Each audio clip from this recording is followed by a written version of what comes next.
আসসালামু আলাইকুম। আশা করি ভালো আছেন। এটা হচ্ছে L3110 প্রিন্টার।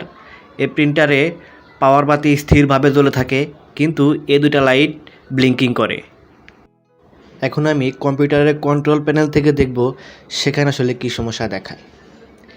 এখানে লিখব কন্ট্রোল প্যানেল। এটা ওপেন করে দেব। ডিভাইস অ্যান্ড প্রিন্টার্স, এটা হচ্ছে সেই প্রিন্টার। ইউএসবি কেবলের মাধ্যমে আমার ওই প্রবলেম প্রিন্টারটি আমার এই ল্যাপটপের সাথে কানেকশন করে নিয়েছি। প্রিন্টিং প্রেফারেন্সে যাব, মেইনটেনেন্স, ইপসন স্ট্যাটাস মনিটর, এটাতে ক্লিক করব।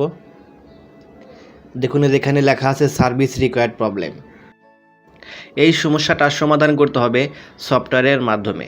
সেজন্য আমরা একটা অ্যাডজাস্টমেন্ট সফটওয়্যার ডাউনলোড করে নেব। যে কোনো ব্রাউজার থেকে এটা ডাউনলোড করা যাবে। আমি ডাউনলোড করব ফায়ারফক্স থেকে।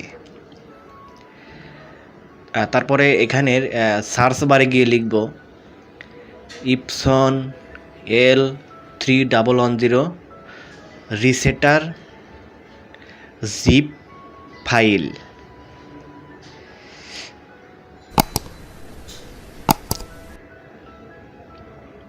দিয়ে ইন্টার করে দেব।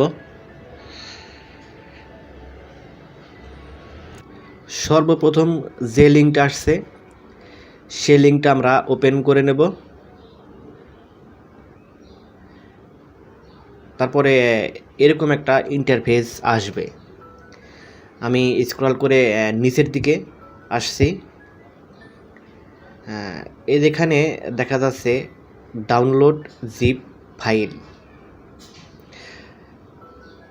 আর পাসওয়ার্ড, মানে এই জিপ ফাইলটা আনজিপ করার জন্য এই পাসওয়ার্ডটা প্রয়োজন হবে, সেজন্য এটা আমি কপি করে রাখব।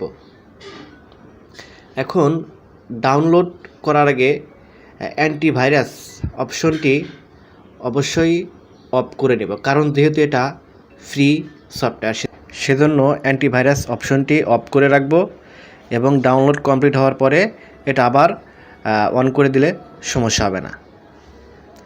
ভাইরাস অ্যান্ড থ্রেট প্রোটেকশন, এটাতে যাব।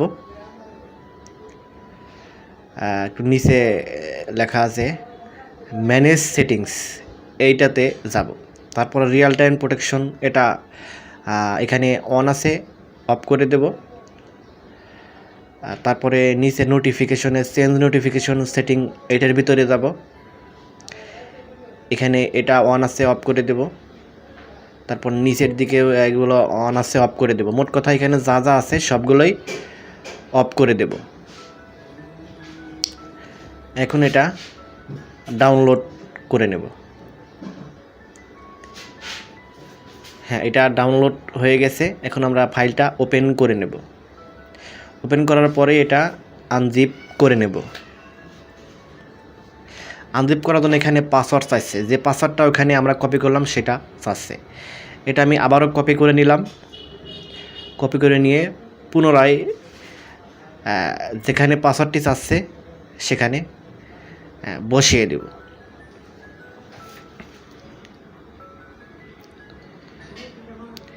হ্যাঁ, এই যে এখানে ওই পাসওয়ার্ডটি বসিয়ে দেব, কপি করেছিলাম বসিয়ে দেব। এখানে ওকে করে দেব। এখানে অনেকগুলো ফাইল চলে আসছে। দেখেন সর্বপ্রথম উপরে লেখা আছে ADJ প্রোগ, এটাই হচ্ছে সেই সফটওয়্যারটি। এখন এটাতে ডাবল প্রেস করে দেব। প্রিন্টারটি অবশ্যই এই কম্পিউটারের সাথে কানেকশন থাকতে হবে।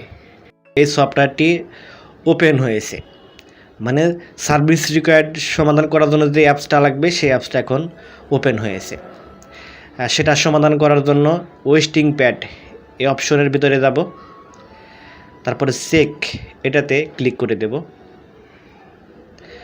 দেখুন এখানে কিন্তু 100% হয়েছে, তার জন্য ওই সার্ভিস রেকর্ড সমস্যাটি দিচ্ছে। এখানে টিক মার্ক করে দেব, ইনিশিয়ালাইজ করে দেব। হ্যাঁ, ওকে করতে বলতেছে, ওকে করে দিব।